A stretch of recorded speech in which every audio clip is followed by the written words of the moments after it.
What's up, YouTube? Another video here, Jay.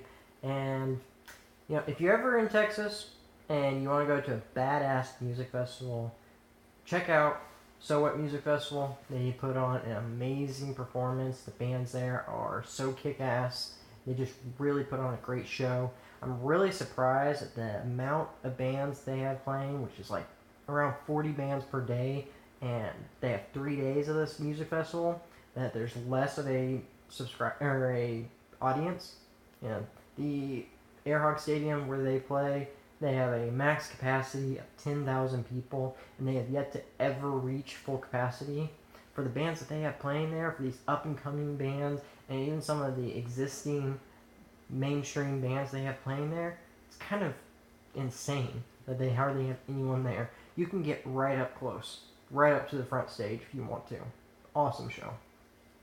Anyway, now we've gone through a little bit of my history. The last part of my history is going to be what I did more or less for my college. So, unlike standard people, I didn't go to college. I felt no reason for me to go to college. In today's society here in America, they push that you go to school, you do good in school, you go on to college, you go for another 4, 6, 8 years of schooling to get whatever degree so that you can be massively in debt and go on into a career paying you barely above minimum wage. My thought on that? Fuck that. It didn't entertain me in any way. I thought about it. I was going to go like some tech school, some trade schools, and I didn't. So, starting out, I wanted to be a writer. I really wanted to write stuff. That was always the curriculum that interested me the most, or whatever classes. I really enjoyed writing, poetry, fiction. That's what I enjoyed. But I soon gave up on that idea. Next thing was I was going to go into service. I was going to be a Marine. I had a soon-to-be wife. I needed to be able to support her, my future family, and the small town I grew up in, there was really nothing there for me. And I thought the only way for me to do anything with my life was go into the military. So, signed up to be a Marine. Her and I broke it off. I never completed boot camp. I'm a quitter. I backed out of it and chose just not to do it. So the next thing I was going to try was automotive school. I was going to go to UTI. Automotive has always been my passion, and I love cars, so I thought, why not work on them all day long, every day? Why not make money doing what I love? But something just felt off. I don't know what exactly it was, but I was going to have to move halfway across the country to go to school, and then the automotive market crashed, and that just reassured my thoughts and ideas of it's not for me. It's a bad decision.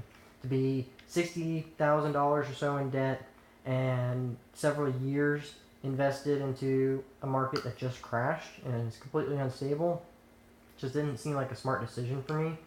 So I quit on that as well. And I have no problem admitting I'm a quitter. In those regards, I quit. I just gave up. Even when it came to high school, ironically, I failed my computer class.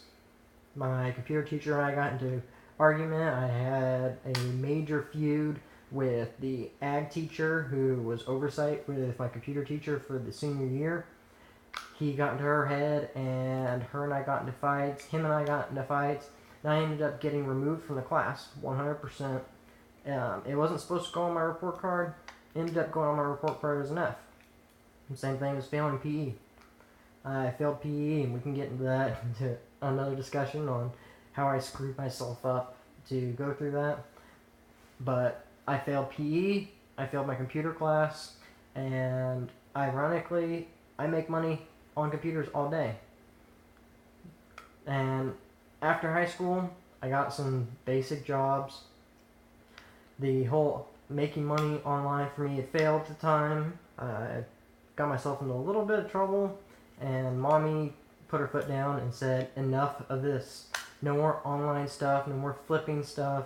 the more creative ways of making money, you got to go get a real job. So in high school, aside from family jobs, so I worked at my grandpa's RV dealership when I was a kid, back in middle school and early high school. I worked there doing anything and everything. I was doing repairs, I was running the counter, built the website for him, did a lot of stuff there, and worked with my mom's mystery shopping company as an editor. But that wasn't enough. They wanted something outside of the family, and they wanted something that was not online oriented. A real physical job where I got a normal paycheck and a steady income. So, did a couple of those into high school, and outside of high school, just really wasn't for me. So, about 2009, I decided this isn't enough for me. I wasn't happy with it. So I spent the next couple of years researching. I worked some dead-end jobs, did some really nasty shit. One of the jobs I had was a professional bird thrower at a dog training facility where they train these high-end, overpriced bird dogs, just hunting dogs. It wasn't even hunting like real hunting, because there was only one dog at that facility that ever really went hunting for real. The rest of them were just for sport. The owners would come and see them once or twice a year, take them to one or two tournaments. They would compete in this regulated, staged hunting exercise, and they'd go back. The owners would never see them again. And it was pretty messed up, honestly. I grew up with animals on a farm, raising animals, caring for them, and some of the treatment that I saw of these animals there, I did not care for, did not care for the owner. But I was a professional bird thrower. What that meant is I got to hold a dead duck and throw it. I would wait until my signal, figure out what the order is. There's 3 of us per set, usually, or sometimes there'd be 2 of us, and we would sit out our posted stations. When we were called upon, we would shoot a gun with blanks, throw a dead bird, and go back and sit down, wait for another 10-15 minutes. Pretty shitty job. Let me just tell you, if you have a weak stomach right now, going to work in a job like this will really toughen you up. The whole idea of being able to eat after you throw a dead bird that has been sitting in a freezer for the last 2 weeks and is rotting, you pick it up, it's all gooey and slimy, you grab it by the wings, you toss it, and it just leaves a trail half an inch thick of maggots as you throw that dead bird for the next 10-15 yards or however far it goes. It's just a constant rain of maggots falling down. And trying to eat lunch after that, yeah, you'll learn to get a tough stomach pretty quick. Nasty, nasty place. So I worked dead-end jobs like that. Worked at overnights at a gas station.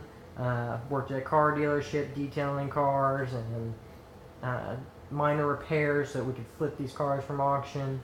Did just odd and end jobs like that, and I just wasn't happy in life. I was not happy with the position I was in or where I was at. I was still living at home with my parents. It was hard to make ends meet even with all of us. I had my grandparents there, parents there, cousin, we were all helping chip in, but we weren't making ends meet. And I didn't want that in life anymore.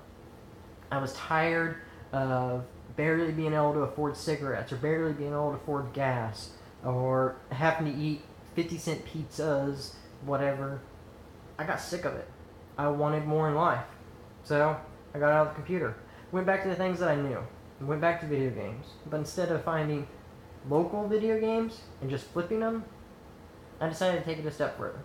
And I started looking into how to import video games, knockoff video games from China, and start selling knockoff goods.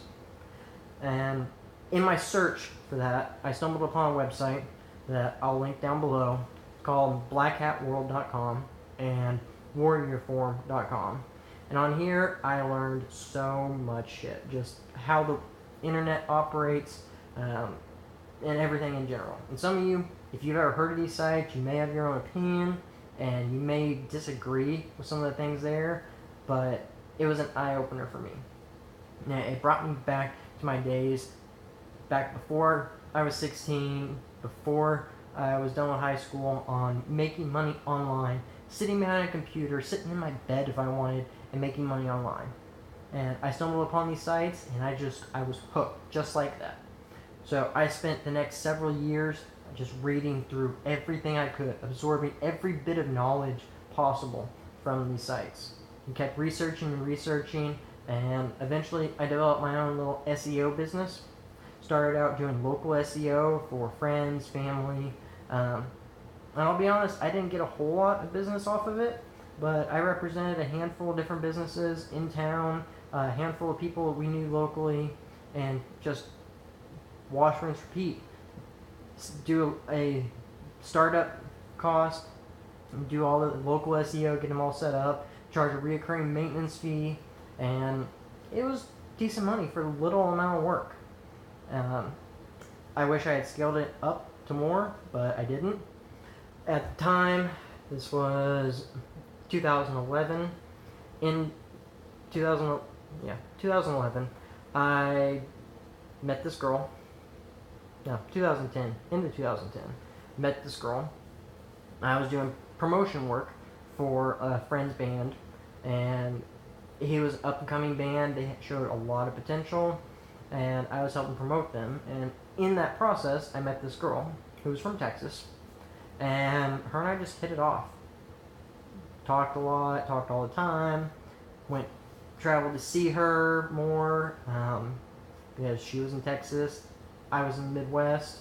I traveled to see her, and I thought she was the love of my life. Really did.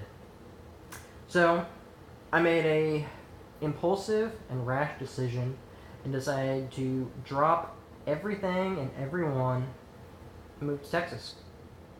So in April 2011, I packed up all my shit, loaded into a car, anything I could fit in the trunk, in the back seat. That's all I had. And I moved to Texas. And the rest of that is for another video. But the moral of the story here is don't believe that you have to have a certificate or a degree, and you can teach yourself stuff online. You don't have to pay for a guru or some special video series. There are other means of obtaining that information. You put the work into it, and you put the hours into researching, absorbing everything you can. The information is out there. All you have to do is go and get it. And I think that's what a lot of people don't understand. They're waiting for someone to just give them this golden key that's going to open the door and they'll find anything. No, you got to work for it. You got to go make your own opinions, research it, test, try things out, find out what's going to work, what will work for you, and what you want to do. That's what I did. I did that for years. And even though it was hard in the beginning when I first moved to Texas, it was that ended up landing me a job. So when I first moved to Texas, no one here would hire me. I think it mostly because my age, because I had just turned 21, and I had, on my resume, I had 10 years of work experience in another state. Who really wants to go and verify work from almost 1,000 miles away and try to verify if this person's legit or not? And you look at my resume, and you see my age, and having work experience going back to 10 years old, who's going to believe that? Most people didn't. And most of the jobs I went to, they could care less. I didn't have a certificate, so they didn't hire me, or I was overqualified for the position I was applying for. The first 4 months here in Texas were rough. Very, very rough. And when I first landed the job where I'm at today, I was about ready to have to ask my mom for money to basically bail me out so I could get back, sell that car and help pay them back, and just quit on it again. I stuck it out. That first job, when I first got paid, I was rolling into the Walmart parking lot to cash that check, and my car dies. Completely runs out of gas. And that was the last I had. I had pocket change, if that, left in my hand. I had nothing left. I had nothing to sell. I was flat broke when I got that first paycheck. I go in, I cash it, and I push my car over the gas pump, everyone looking at me, and I pump it up, and that honestly was one of the best feelings in the world. I got paid every week. The next week, as I'm going to cash my check, tire goes flat. I needed 4 new tires on this car because I had drove them several thousand miles and they were used tires, weather cracked to begin with. They were all junk. And so I have to get new tires. Well, used tires at that time because I couldn't afford brand new tires. But that's how broke I was. I was living day to day, paycheck to paycheck, driving a piece of shit car that broke down on me so much. It was ridiculous. I hated that car. And eventually, that car, being such a piece of shit, caught fire. Easter weekend, I think 2012, that car caught fire. The alternator went up in flames, took out the entire wiring harness for the engine. Fire burned so hot, the alternator literally grew balls. Yeah, piece of shit car. But it worked, beat her, until I was able to upgrade to something better. And I got better now. It's been a struggle, it's been a battle. But I started out with nothing at the bottom and worked my way up. The company I'm at today, the owner admitted about a year after hiring me that when he read my resume, he didn't believe any of this shit on there. He thought I was lying because of my age. He looked at all this experience, all the things I claimed I knew, and it's like, oh, this is a gem, this is a diamond, this is awesome. Then he looks at my age, it's like, there's no way. He calls me in for an interview anyways, just because I piqued his interest. He's really curious. I'm a really good Googler and threw up all these keywords. I stole someone else's resume. He wasn't really sure, but he wanted to meet me. And he hired me. And it took him a week and a half of following up, pestering the shit out of him, and he hired me. And he told me later that the only reason he hired me was to remove viruses from computers. He didn't think I would amount to anything else, but I threw out enough keywords related to Google, related to SEO, to websites, to different programs, that he thought I at least knew enough about computers to be able to successfully remove a virus. Fast forward to 5.5 years later, and now I'm the business manager there. I have worked my way from the absolute bottom of this company all the way to the top, just hard work and determination, and continuing to better myself, educate myself, and push myself to do better. Do better education-wise, do better personally, do better in the company, continue to learn and know more so that I can advance my career. That's what I want. Anything that I do that is helping the business is going to eventually help me. Being a team player and just pushing through, helping the boss make more money, and in turn, I will make more money. And that method has worked out. And the first year or so that I worked there, I spent every waking hour I had researching the industries that we sell to, researching what our products are, the classifications, how they're built, every little thing about these products, so that I could be an expert in them. And today I am, more or less. That method worked out. Some of you may not be able to do that. Just go out and learn what you want and push yourself. Some people need to go to school to do whatever curriculums they teach in those schools, because you need someone to push you so that you can learn stuff, so that you can better yourself. Other people, hopefully people watching this, are able to go out and push themselves. They don't need someone giving them a deadline on when this paper is due, when that assignment is due, when you have to read this or that. Hopefully you can push yourself and not have to pay someone to push you. Because that's really all these educations are. Most of the tech schools or trade schools, you can go take those tests yourself if you know the curriculum, you know the materials. You can learn that yourself. All that information is out there, but you have to push yourself to do it. You can't just expect to be able to take that test and pass unless you're just a badass at it. You have to do it yourself. You have to put the work and the time into it. You do that, you can go far. And that's all it takes. That's all any of this is about, is pushing yourself to do better. Anyway, this video is running way too long, so you know what to do. Click below, like, subscribe, comment, and I'll catch you later.